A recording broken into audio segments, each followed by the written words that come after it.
everybody. We are live for HSEMINDSETmm risk controls. So what we have seen in yesterday and last 3-4 editions, the environmental risk assessments. Here we are going to see the environmental risk controls. So the environmental risk controls are a major factor for any sites, construction site or any oil and gas or any kind of sites. This environmental risk controls, you must know it.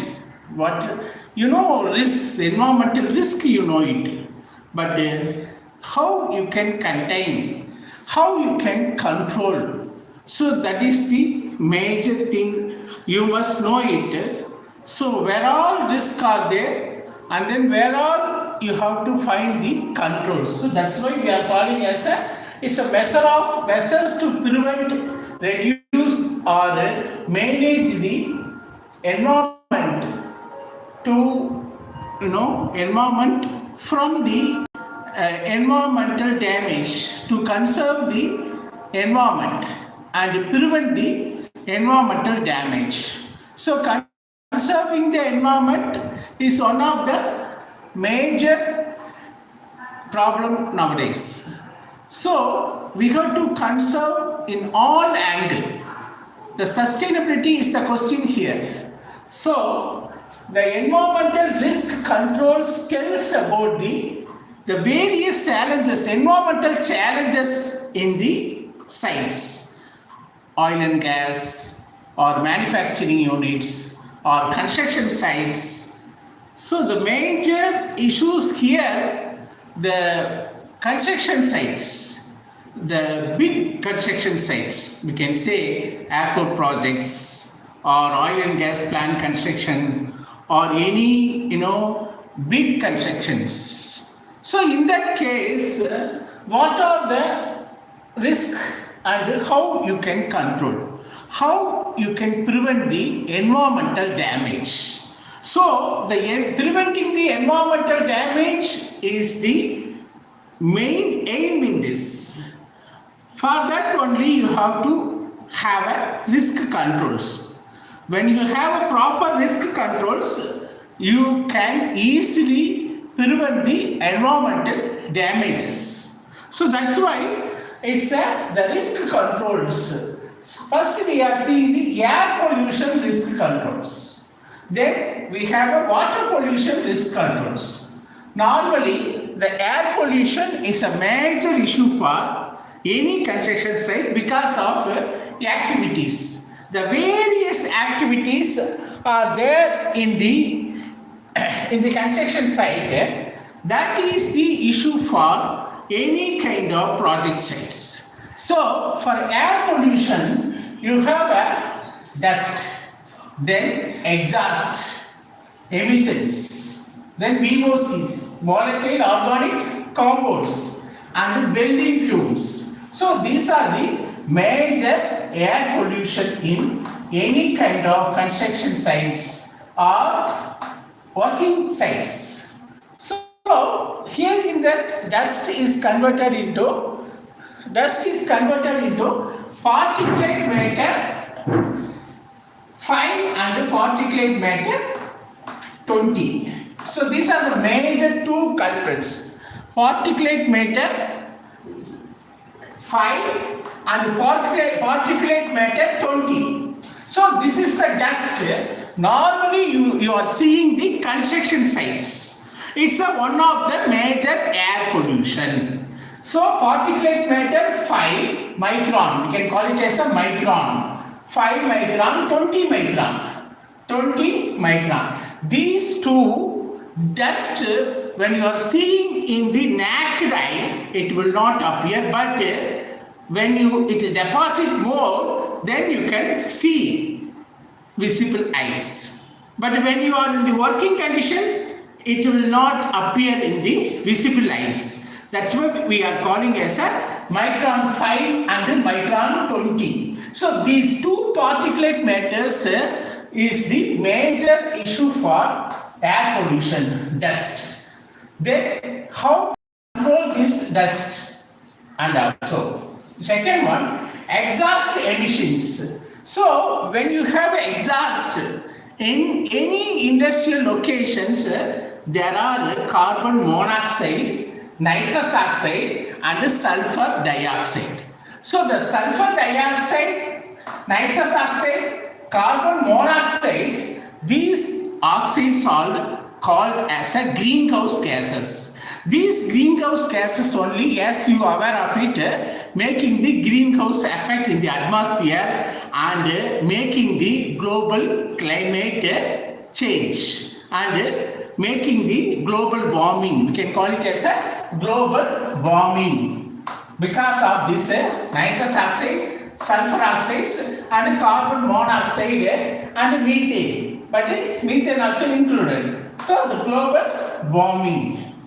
So here the exhaust emissions, carbon monoxide, nitrous oxide, sulfur dioxide. Then paint and solvents, VOCs, volatile organic compounds. So these volatile organic compounds are released from the painting work, are released from solvent work.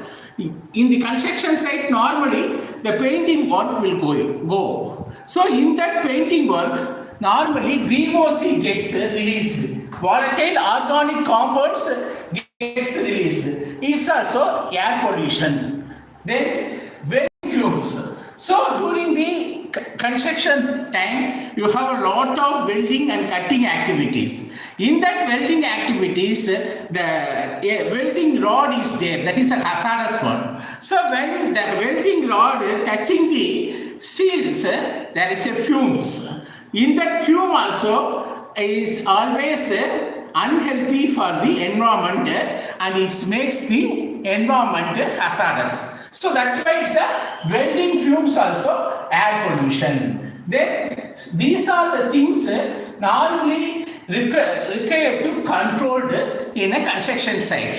So that's why the air pollution risk controls comes all these things: dust, particulate matter, exhaust emissions, VOCs, welding fumes. These are the things needs to be controlled. There should be a risk controls. So what kind of controls you are putting is a matter. When the dust is there, you can spray with the water throughout the construction site. Wherever the particulate matter is high or dust is high, you can spray the water. So that is the one of the risk control method. Then the exhaust emission means you have to have some scrubbers to minimize this exhaust emissions. Then VOCs, so you have to make it eco-friendly paints. Instead of paints, instead of chemical paints, you can use this paints. Eco-friendly paints you can use. Eco-friendly paints and solvents you can use it. Then welding fumes. For welding fumes, normally people get some respirators and mask, they can use it. But apart from for the atmosphere, the welding rods, you have to choose environmental friendly welding rods, and also the fumes coming out needs to be properly, barricaded, properly contained. Okay, and also the time differences, and it's as reasonable as possible. The hazardous material needs to be used. So that is the risk control for air pollution. Okay, what about water pollution risk controls? The water pollution risk controls, we have oil and fuel spills, then chemical discharge in the construction site area, where the chemicals normally in construction site area you see lot of chemicals are used.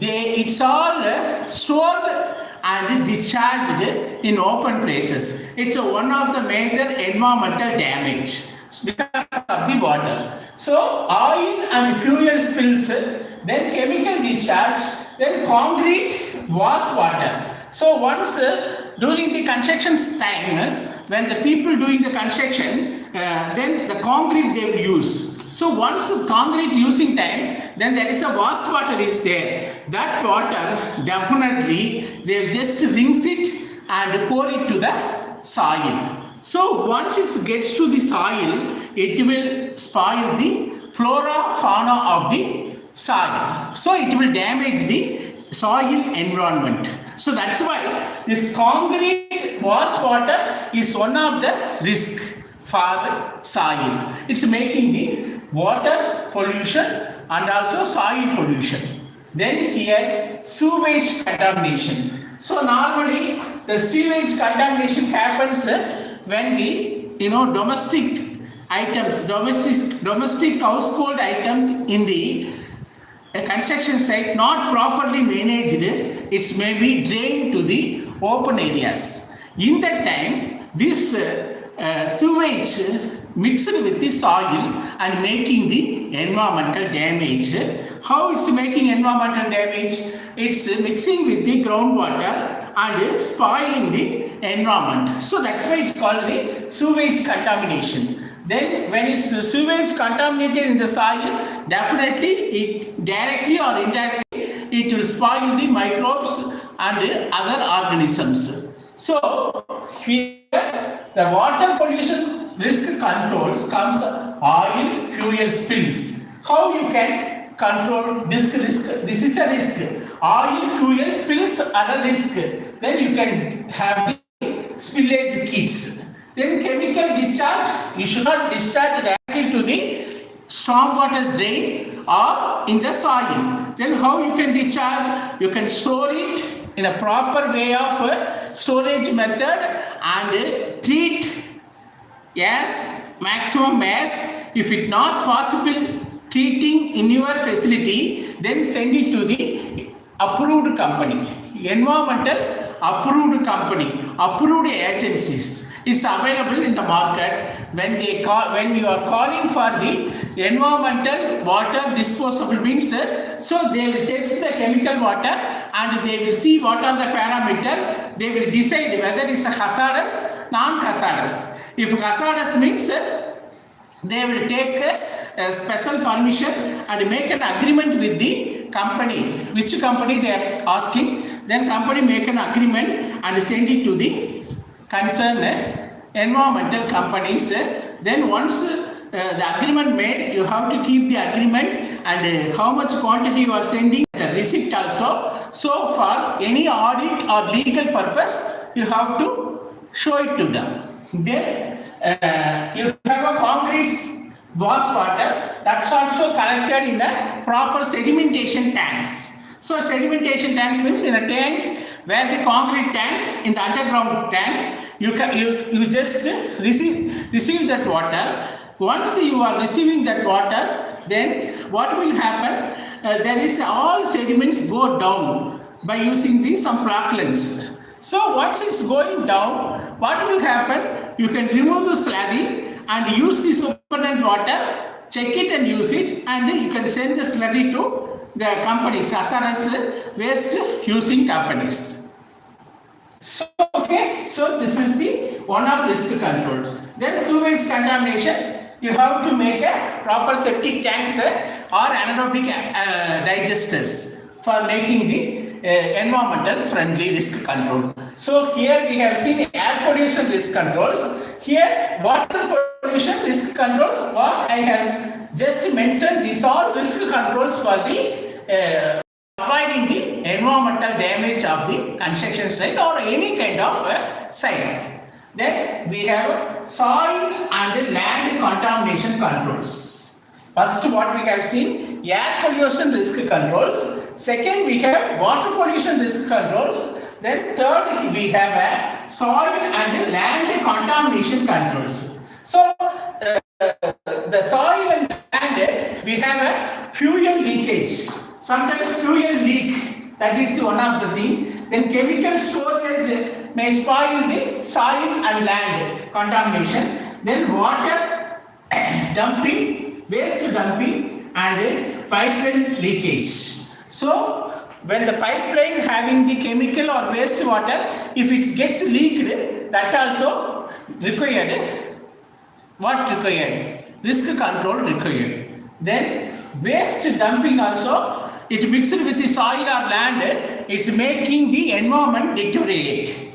Then chemical storage, sometimes when you are storing the chemical in the land or soil, it gets spilled or maybe it's entered into the soil, that also one of the contamination. Then fuel leakage, normally when loading the fuel to the vehicles or any kind of fuel using areas, definitely there will be a spillage. So how to contain these spillages or this soil and land contamination is a question. So how you can contain? For fuel leakage, you have a proper way of method of bunking system and proper automatic control, and in case of spill, immediate there is a response of spillage kits, and you have a anti-fuel leakage systems. Anti-fuel leakage systems must be there. Thus, there must be a proper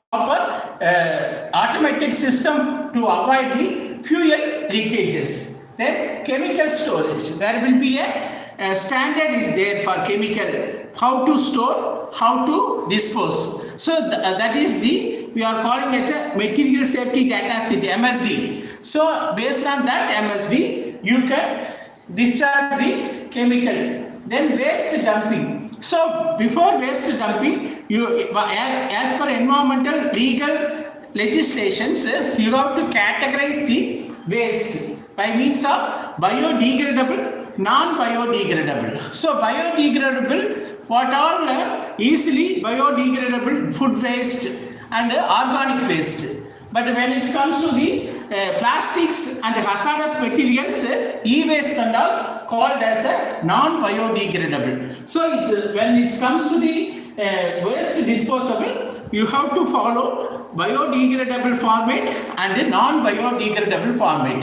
When it's non-biodegradable, you can store it separately. Biodegradable, you can store it separately. Biodegradable, you can send it to the government agencies for dispose it. But non-biodegradable, you can send it recycling company or environmental companies as a risk controls. Then pipeline leakage, you have to monitoring inspections always there. In case of any leakage, immediately you have to arrest by monitoring and inspection strengthening. So these are the risk controls for the soil and land contamination.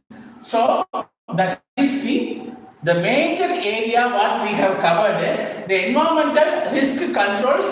To prevent the environmental damage, you must have risk controls. What we have seen, risk controls for the air pollution, risk controls for the water pollution, and risk controls for the soil and land pollution. So that's what we have seen today. So tomorrow we have part 2. In this environmental risk controls, part 2, tomorrow 3 p.m. live. Just join us for that part 2 for environmental risk controls.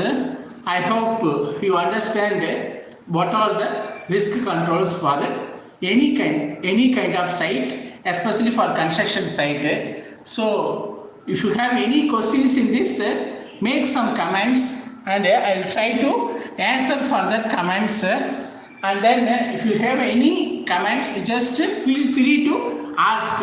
And also, still you didn't subscribe this channel, subscribe HSE Mindset channel, like it, share it, and always support the HSE Mindset. There is a live sessions are there. You can get enough information. It's not just training sessions. It's informative sessions. What we learned, what you have to know it for working safely and working comfortably wherever in the HSE, EHS safety professionals. So that is the major aim for this. So support it, subscribe it, share it, like it. So thanks for viewing. We will have tomorrow 3 p.m. live classes. So today we have ended the environmental risk controls part 1. tomorrow we have a environmental risk controls part 2. So thanks for watching.